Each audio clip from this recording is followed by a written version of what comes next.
Bapak Ibu Saudara, sebelum kita membaca dan merenungkan firman Tuhan, mari kita berdoa. Bersyukur untuk begitu besar anugerah-Mu di dalam kehidupan kami ya Tuhan, sehingga kami beroleh kesempatan untuk kembali mengisi lembaran baru kami pada hari ini. Bapa, sebentar juga kami akan mendengarkan firman-Mu, kiranya Engkau memberikan kepada kami hikmat dan kebijaksanaan, mencurahkan Roh Kudus-Mu ke dalam hati dan pikiran kami, agar kami bisa memahami apa yang hendak Engkau sampaikan kepada kami, dan agar kami juga dimampukan untuk berubah seturut dengan kehendak-Mu, melakukan apa yang Kau firmankan di dalam kehidupan kami hari lepas hari. Inilah doa kami, di dalam nama Tuhan Yesus Kristus kami mengucap syukur dan berdoa. Amin. Bapak Ibu Saudara, mari kita membuka Alkitab kita membaca 1 Petrus pasal 4 ayat 1 sampai 8. Demikian. Jadi karena Kristus telah menderita penderitaan badani, kamu pun harus juga mempersenjatai dirimu dengan pikiran yang demikian.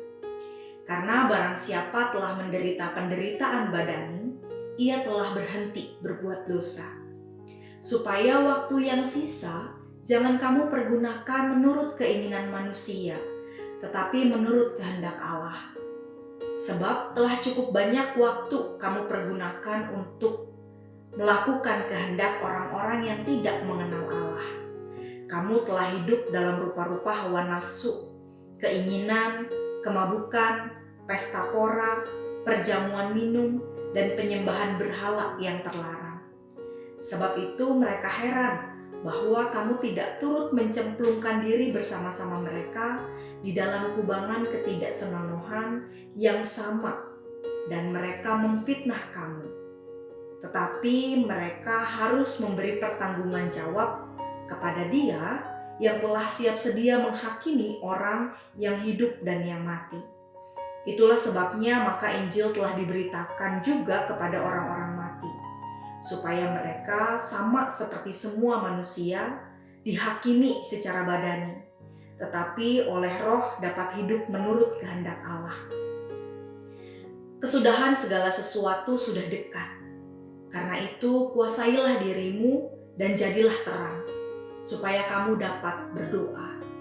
Tetapi yang terutama kasihilah sungguh-sungguh seorang akan yang lain, sebab kasih menutupi banyak sekali dosa. Demikianlah pembacaan Alkitab kita pada hari ini. Bapak Ibu Saudara, bagaimana caranya kita tahu kalau kita sudah melakukan segala sesuatu sesuai dengan apa yang Allah kehendaki? Satu-satunya cara bagaimana kita tahu dan bagaimana kita memahami kehendak Allah adalah dengan cara bergumul bersama dengan Allah. Lalu apa kehendak Allah menurut Petrus? Ayat 7 sampai ayat 8 mengatakan, berdoa dan kasihilah sungguh-sungguh seorang akan yang lain. Do something, lakukan sesuatu. Seperti inilah hidup berpengharapan, dekat dengan Allah dan juga mengasihi sesama manusia. Ada salah seorang teolog dari Korea yang bernama Kosuke Koyama. Di dalam sebuah bukunya yang berjudul Tiada Gagang pada Salib, ia mau menyindir orang-orang yang mau mengikuti Yesus tapi tidak mau pikul salib. Maunya diseret. Kosuke Koyama mengatakan bahwa ajaran Yesus adalah memikul salib dan ikut aku. Tapi banyak orang tidak mau pikul salib. Maunya diseret, seolah-olah salib itu ada gagangnya. Tapi tetap menuntut kemuliaan Tuhan. Kita mengaku melayani Tuhan. Tetapi di dalam kehidupan kita masih egois. Kita tidak mengasihi orang lain. Kita bilang kita melayani Tuhan sehingga layak dikasihi Tuhan, layak menerima berkat dari Tuhan. kesenggol sedikit, ngambek sama Tuhan. Bagaimana kita bisa bilang melayani Tuhan kalau kesenggol sedikit kita ngambek? Lalu itu siapa yang kita layani? Masa melayani Tuhan kita berani marah, kita berani ngambek? Saat ini kita datang kepada Tuhan. Kita rajin berdoa, kita rajin membaca Alkitab. Apakah itu benar-benar keinginan kita untuk rajin membaca Alkitab dan berdoa, keinginan dari hati yang paling dalam, ataukah hanya sebatas rutinitas kita saja? Jangan-jangan kita berdoa, kita membaca Alkitab, kita mendengarkan renungan, tapi sebenarnya tidak ada di dalam pikiran kita, tidak ada di dalam hati kita. Kita tidak membiarkan Tuhan Yesus masuk ke dalam hati dan pikiran kita. Kita ramai dengan berbagai macam pikiran kita.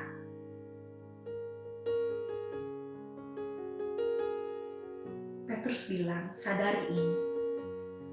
Mari kita mulai dengan kerendahan hati. Mulai tunjukkan kasih kepada orang-orang di sekitar kita. Karena dengan cara itulah kita bisa menunjukkan bahwa Allah ada benar-benar dalam kehidupan kita, di dalam hati dan pikiran kita. Sama seperti Kristus yang sudah mengasihi kita dan Ia rela berkorban untuk kita. Kiranya Tuhan memberkati kita semua. Amin.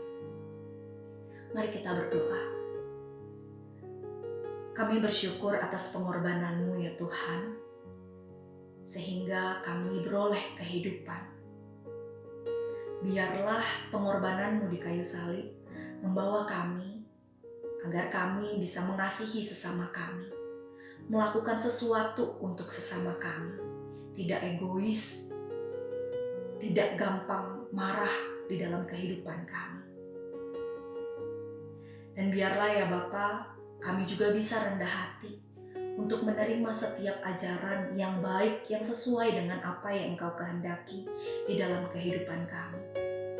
Agar kami juga berusaha bijaksana di dalam setiap apapun yang terjadi di kehidupan kami. Tuhan sertai kami, berkati kami, lindungi kami. Inilah doa kami, di dalam nama Yesus Kristus kami mengucap syukur dan berdoa. Amin.